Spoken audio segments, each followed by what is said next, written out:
Hello everyone, welcome back to our channel. तो आज हम लोग पढ़ने जा रहे हैं करंट पब्लिकेशन बुक का हमारा जो क्वेश्चन की सीरीज़ है वो तो शुरू हो ही चुकी है। तो आज हम लोग पढ़ने जा रहे हैं इसका टाइप 2। अभी हमने टाइप 1 इसका कंप्लीट कर लिया है। जिसने भी टाइप 1 की सारी वीडियोस नहीं देखी हैं उसकी करीब शायद 4 वीडियोस हैं। अगर जिसने भी अभी तक वो वीडियोस नहीं देखी हैं वो उन वीडियोस को जाकर ज़रूर देख लेना। और अब हम लोग आज पढ़ने जा रहे हैं टाइप 2। तो चलिए शुरुआत करेंगे हम लोग आज के क्वेश्चन से। तो हमारा फर्स्ट क्वेश्चन है, उस राज्य का नाम बताइए जिसने पहली बार युद्ध में हाथियों का इस्तेमाल किया। ठीक है, वह राज्य जिसने पहली बार युद्ध में हाथियों का इस्तेमाल किया। इसके ऑप्शंस हैं कौशल, मगध, चंपा या अवंती। तो इसका सही आंसर है ऑप्शन बी, मगध राज्य ने पहली बार युद्ध में हाथियों का इस्तेमाल किया था। ठीक है, अगला क्वेश्चन है, जैन धर्म का सबसे महत्वपूर्ण आधारभूत सिद्धांत क्या माना जाता है। इसके ऑप्शंस हैं कर्म, अहिंसा, विराग या निष्ठा। तो इसका सही आंसर होगा आपका ऑप्शन बी, अहिंसा। जैन धर्म का सबसे महत्वपूर्ण आधारभूत सिद्धांत क्या माना जाता है?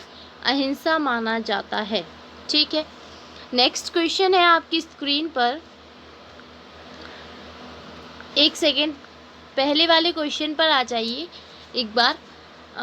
तो यहाँ पर कुछ बताना था। जैन धर्म का सबसे महत्वपूर्ण क्या है? अहिंसा। जैन धर्म के 5 सिद्धांत थे।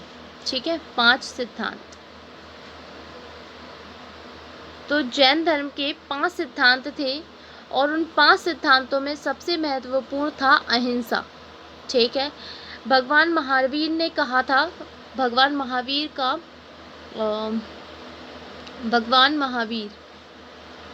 तो उन्होंने, एक सेकेंड, भगवान महावीर ने कहा था क्या? अहिंसा परमो धर्मः। अहिंसा परमो धर्मः, ये याद रखिएगा कि किसने कहा था। ठीक है, अहिंसा परमो धर्मः, ये किसके वाक्य थे? भगवान महावीर के थे। ठीक है, तो उन्होंने जैन धर्म में 5 सिद्धांत, जिन्हें हम लोग पंचशील सिद्धांत के नाम से जानते थे, पंचशील सिद्धांत, ठीक है, जिन्हें हम पंचशील सिद्धांत कहते थे, वो कौन कौन से थे? तो सबसे पहला था अहिंसा, सत्य, अपरिग्रह,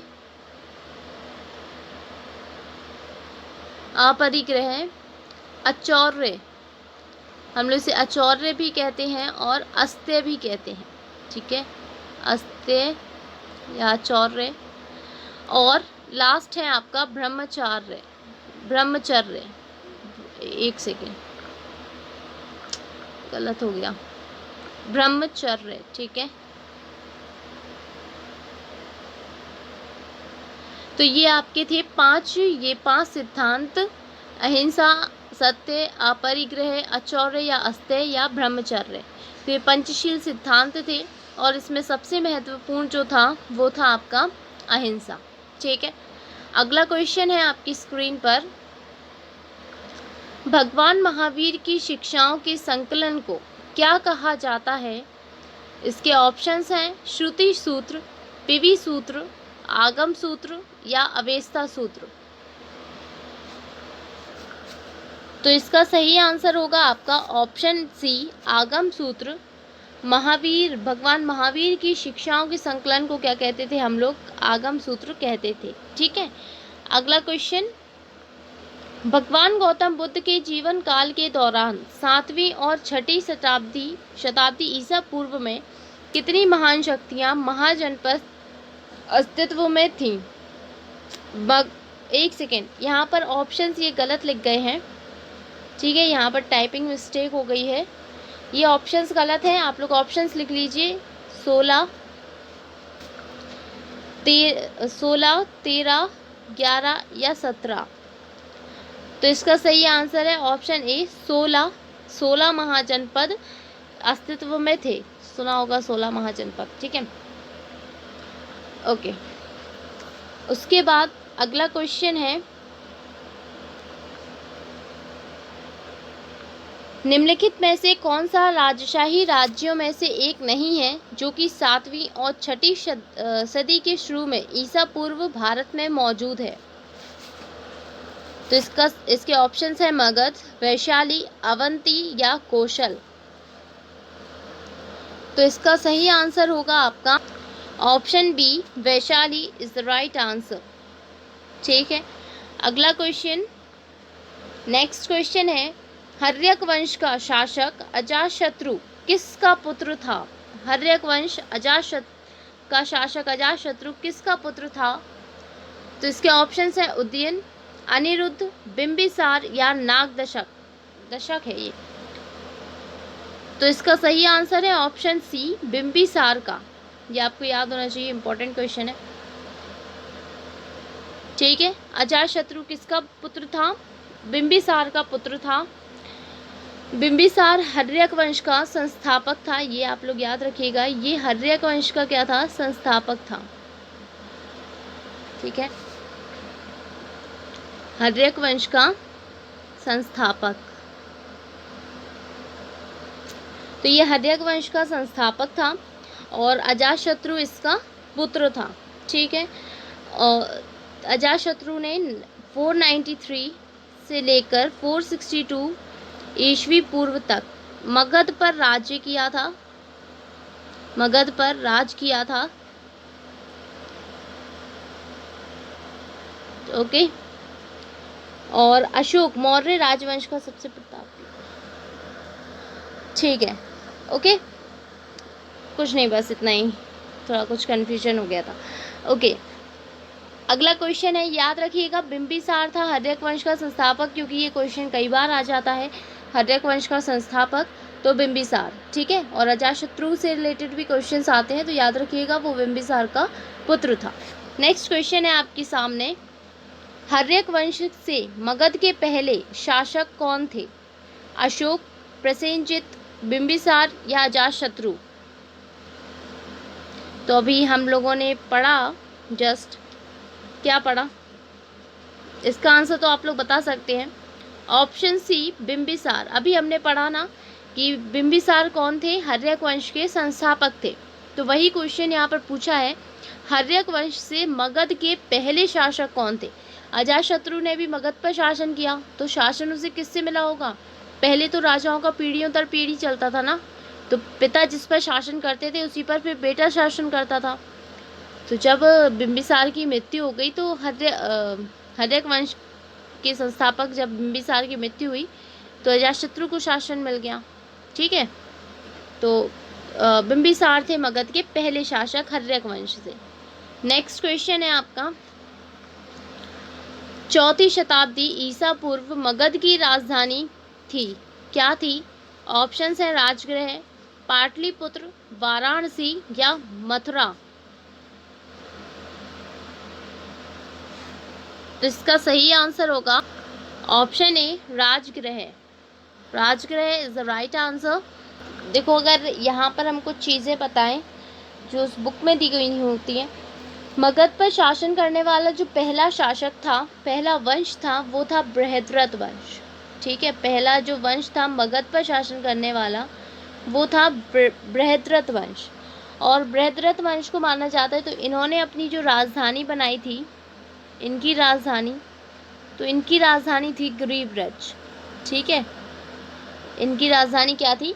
ग्रीवरज थी, जो वर्तमान में अभी किस नाम से जानी जाती है? राजगीर के नाम से जानी जाती है।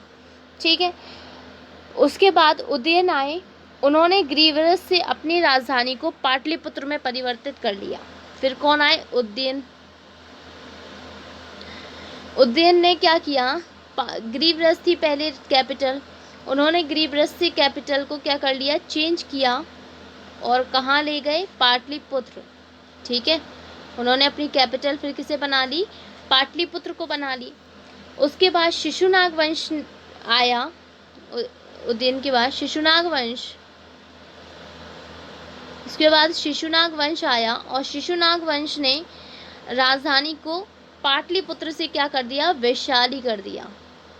ठीक है, याद रखना, इसको भी चेंज किया गया और फिर इसको पाटलिपुत्र से क्या कर दिया गया? वैशाली। पहले ग्रीवरज से पाटलिपुत्र, उसके बाद पाटलिपुत्र से वैशाली, उसके बाद फिर वैशाली महान मगध साम्राज्य की तीसरी राजधानी बनी थी। ये याद रखना है, ये क्या थी?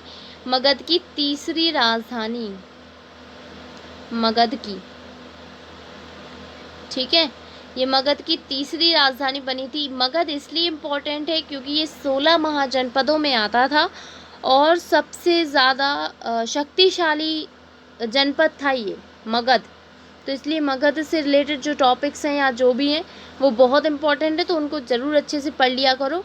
और जो इसमें ये जो कैपिटल्स बार बार चेंज हुई हैं वो भी अच्छे से याद कर लेना, ठीक है। ओके, अगला क्वेश्चन है, 4वीं शताब्दी ईसा पूर्व में मगध की राजधानी को कहाँ स्थानांतरित कर दिया गया? इसके ऑप्शंस हैं मथुरा, वाराणसी, पानीपत या पाटलिपुत्र। तो इसका सही आंसर है आपका ऑप्शन डी, पाटलिपुत्र, ठीक है। मगध की राजधानी को 4वीं शताब्दी में पाटलिपुत्र स्थानांतरित कर दिया गया। अगला क्वेश्चन है आपके सामने, जैन दर्शन के अनुसार जीन शब्द का अर्थ क्या है? यहाँ पर जैन दर्शन के अनुसार जीन शब्द का अर्थ क्या है? तो इसके ऑप्शंस हैं स्वामी, विजेता, योग्य या वेड़ियों से मुक्त। तो इसका सही आंसर होगा आपका ऑप्शन बी, विजेता। जीन शब्द का अर्थ क्या है? विजेता, ठीक है। जो जीन शब्द होता है वो मुख्यतः किसके लिए यूज़ किया जाता है? तो ये मुख्यतः जो वो होते हैं ना तीर्थंकर, आप लोगों ने सुने होंगे तीर्थंकर, उनके लिए उपयोग किया जाता है, ठीक है। और जो जैन धर्म के जो जैन धर्म के सबसे आखिरी तीर्थंकर कौन थे? वो कौन थे? महावीर स्वामी, ठीक है। महावीर स्वामी सबसे लास्ट तीर्थंकर थे जैन धर्म के, याद रखना भाई, भूलना नहीं बिल्कुल भी, क्योंकि ये वाला इम्पोर्टेंट, वेरी इंपॉर्टेंट क्वेश्चन है, ये बहुत बार आता है, ठीक है। ओके, तो अब हमारे यहाँ पर होते हैं क्वेश्चंस ख़त्म, हमारे यहाँ पर इतने ही क्वेश्चंस हैं अभी। ओके, तो हम लोग जल्द से जल्द ट्राई करेंगे कि हम लोग ज़्यादा से ज़्यादा क्वेश्चंस कर पाएँ। अभी कुछ दिन, मैंने कहा था कि आप लोग कुछ दिन एडजस्ट कीजिए, अभी 3-4 क्लासेस ही हुई हैं हमारी, तो अभी लेकिन शॉर्ट में फ़ायदा रहता है कि आप लोग उन्हें पूरा पढ़ पाते हो।